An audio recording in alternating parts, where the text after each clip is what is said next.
Ia berdiri sambil menyumpah-nyumpah. Apa yang kalian berdua bawa kepada kami? Kalian mau membodohi orang-orang yang lemah di kalangan kami? Tinggalkan kami jika masih sayang dengan nyawa kalian. Beliau memilih seorang pemuda dari golongan pertama As-Sabiqun Al-Awwalun, yakni Mus'ab bin Umair Al-Abdari. Kalian semua, laki-laki maupun perempuan, jangan bicara denganku sampai kalian mau beriman kepada Allah dan Rasul-Nya.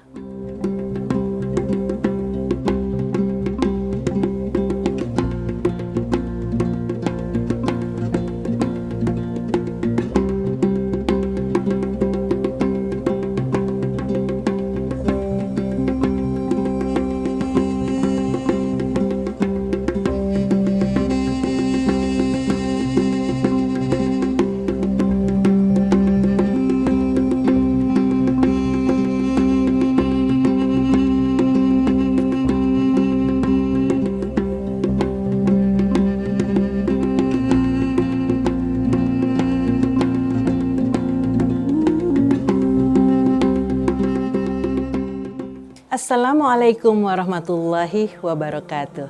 Innal hamdalillah wassalatu wassalamu ala Rasulillah. Selamat berjumpa kembali dalam sajian kami, Ibroh, isi baca bareng buku Sirah, bersama mendalami Sirah untuk hidup yang penuh rahmat Allah. Apa kabar pecinta Sirah? Takkan bosan kami mengajak, yuk belajar Sirah, bukan hanya sebagai kisah, tapi juga sebagai ibroh. Pada 2 episode yang lalu telah dikisahkan bahwa pada musim haji tahun ke-11 kenabian ada 6 pemuda Yasrib yang masuk Islam. Ke-6 orang ini berjanji akan meneruskan dakwah Rasulullah SAW di tengah kaum mereka. Sebagai kelanjutannya, pada musim haji berikutnya, yakni pada tahun ke-12 kenabian, datanglah 12 orang pemuda Yasrib ke Mekah. 5 orang di antaranya sudah lebih dahulu bertemu dengan Rasulullah tahun sebelumnya.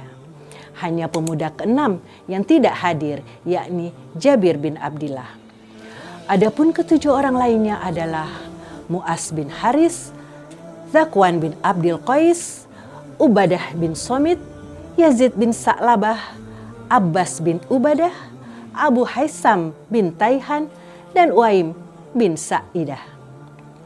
2 pemuda terakhir berasal dari kabilah Aus, sedangkan yang lainnya berasal dari Khazraj. Ke-12 orang ini bertemu dengan Rasulullah di Aqabah, Mina. Mereka melakukan baiat di sana. Bukhari meriwayatkan dari Ubadah bin Somit bahwa Rasulullah SAW bersabda, "Kemarilah dan berjanjilah kepadaku untuk tidak menyekutukan Allah dengan apapun, tidak mencuri, tidak berzina, tidak membunuh anak-anak sendiri, tidak membuat dusta yang sengaja diadakan di antara tangan dan kaki kalian, dan tidak mendurhakaiku dalam kebaikan. Barang siapa di antara kalian memenuhi janjinya, Allah lah yang akan membalasnya. Barang siapa melanggar larangan-larangan lalu disiksa, siksanya itu menjadi tebusan bagi perbuatan dosanya. Barang siapa melakukan itu lalu Allah menutupi perbuatannya, urusannya tergantung kepada Allah. Jika Allah menghendaki, Dia bisa menyiksanya. Dan jika menghendaki, Dia bisa juga mengampuninya." Ubadah melanjutkan, "Dan kami pun berbaiat kepada beliau untuk tidak melakukan perbuatan-perbuatan itu." Setelah baiat terlaksana dan musim haji berakhir, Rasulullah SAW mengutus bersama mereka yang berbaiat ini duta Islam pertama ke Yasrib. Tugasnya adalah mengajarkan syariat Islam kepada muslimin Yasrib, memberikan pemahaman tentang dinul Islam, serta berdakwah kepada mereka yang masih musyrik di sana. Beliau memilih seorang pemuda dari golongan pertama As-Sabiqun Al-Awwalun, yakni Mus'ab bin Umair Al-Abdari. Mus'ab bin Umair tinggal di rumah As'ad bin Zurarah di Yasrib. Keduanya menyebarkan Islam kepada penduduk Yasrib tanpa kenal lelah. Mus'ab sendiri dikenal sebagai seorang mukri atau pembaca sekaligus mengajar Al-Quran. Dikisahkan pada suatu hari dia dan As'ad bin Zurarah pergi ke perkampungan Bani Abdul Ashhal dan Bani Zofar. Mereka masuk ke salah satu kebun milik Bani Zofar dan duduk di samping sumur bernama Bi'ru Marok. beberapa laki-laki muslim turut menggabungkan diri di situ. Sa'ad bin Mu'az dan Usaid bin Hudair yang kala itu masih musyrik adalah pimpinan Bani Abdul Ashhal. Tatkala mendengar dakwah As'ad bin Zurarah dan Mus'ab bin Umair saat menyuruh Usaid, "Datangilah dua orang yang hendak membodohi kaum lemah kita. Hentikan mereka dan larang mereka mendatangi kampung halaman kita. As'ad bin Zurarah adalah sepupuku. Kalau bukan karena ia sepupuku, aku bisa mengatasi masalah ini sendiri." Usaid meraih tombaknya lalu mendatangi As'ad dan Mus'ab. Melihat kedatangannya, As'ad berkata kepada Mus'ab, "Ini adalah sang pemimpin kaum yang datang kepadamu. Buatlah ia beriman kepada Allah." Mus'ab berkata, "Kalau dia mau duduk, aku akan mengajaknya bicara." Usaid sampai di hadapan As'ad dan Mus'ab. Ia berdiri sambil menyumpah-nyumpah. "Apa yang kalian berdua bawa kepada kami? Kalian mau membodohi orang-orang yang lemah di kalangan kami? Tinggalkan kami jika masih sayang dengan nyawa kalian."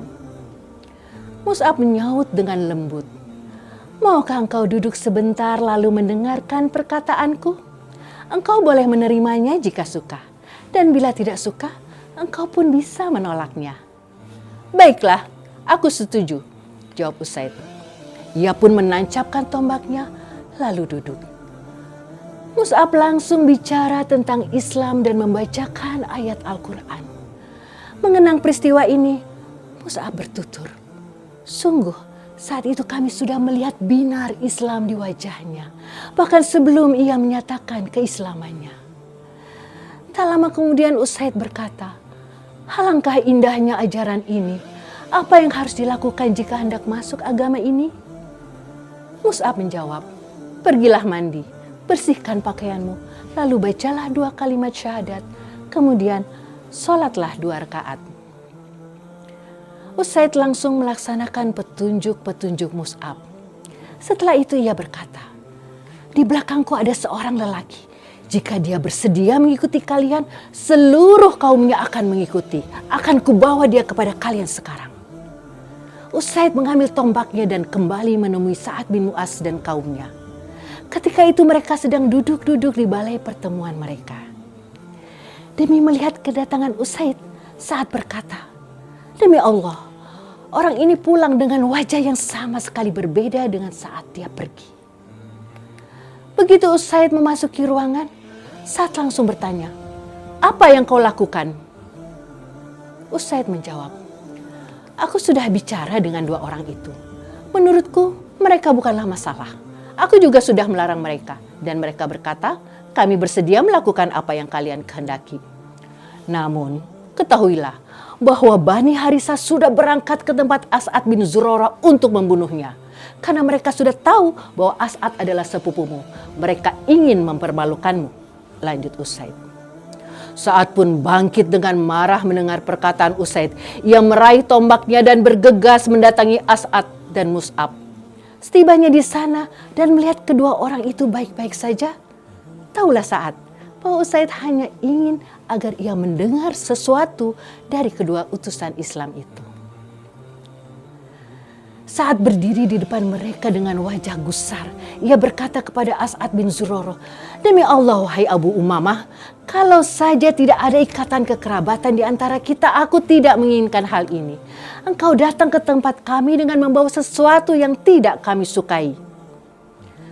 As'ad berkata kepada Mus'ab, "Demi Allah, engkau didatangi oleh seorang pemimpin yang diikuti kaumnya. Jika dia mengikutimu, tidak seorang pun dari kaumnya yang tidak mengikutimu." Mus'ab pun berkata kepada Sa'ad bin Mu'az, "Maukah engkau duduk dulu dan mendengarkanku? Jika engkau menyukai apa yang kusampaikan, engkau bisa menerimanya. Dan jika engkau tidak suka, kami akan pergi." Sa'ad menjawab, "Baiklah, itu tawaran yang adil, aku setuju." Ia pun menaruh tombaknya lalu duduk. Mus'ab mulai mengenalkan Islam kepadanya dan membacakan Al-Quran untuknya. Mengenang peristiwa ini, Mus'ab kembali bertutur, "Sungguh saat itu kami sudah melihat binar Islam di wajahnya, bahkan sebelum ia menyatakan keislamannya." Kemudian Sa'ad berkata, apa yang harus dilakukan jika hendak masuk agama ini? As'ad dan Mus'ab menjawab, pergilah mandi, bersihkan pakaianmu, lalu bacalah 2 kalimat syahadat, kemudian lakukanlah sholat 2 rakaat. Saat melakukan semua hal ini, kemudian mengambil tombaknya dan kembali kepada kaumnya. Begitu melihatnya, mereka berkata, demi Allah, dia pulang dengan wajah yang sama sekali berbeda dengan saat dia pergi. Setelah berada di antara mereka, Sa'ad berkata, wahai Bani Abdul Ashhal, apa yang kalian ketahui tentang diriku di tengah-tengah kalian? Mereka menjawab, engkau adalah pemimpin kami dan orang yang paling kami utamakan pendapatnya. Kami sangat percaya kepadamu. Sa'ad lalu berkata, kalian semua, laki-laki maupun perempuan, jangan bicara denganku sampai kalian mau beriman kepada Allah dan Rasul-Nya. Maka pada hari itu juga, baik laki-laki maupun perempuan kaum Bani Ashhal menyatakan keislamannya, kecuali 1 orang saja, yakni Usairim, yang menangguhkan keislamannya sampai perang Uhud. Selama berdakwah, Mus'ab tinggal di kediaman As'ad bin Zurarah. Dia terus berdakwah sampai semua penghuni rumah-rumah Ansor masuk Islam, kecuali beberapa rumah saja. Menjelang musim haji tahun berikutnya, yakni tahun ke-13 kenabian, Mus'ab bin Umair kembali ke Mekah. Dia datang membawa kabar gembira kepada Rasulullah SAW tentang kabilah-kabilah Yasrib, beserta segala kebaikan dan potensi kekuatan yang mereka miliki. Demikian pencinta sirah Ibroh episode 21 kali ini, kisah tentang baiat para pemuda Yasrib dan berkembangnya dakwah Islam di sana. Bagaimana kelanjutan dari persiapan Yasrib menyambut kedatangan Rasulullah di sana? Pastikan untuk terus mengikuti episode-episode Ibroh selanjutnya. Mari terus bersama belajar sirah sebagai bukti cinta kita kepada Rasulullah Sallallahu Alaihi Wasallam. Wassalamualaikum warahmatullahi wabarakatuh.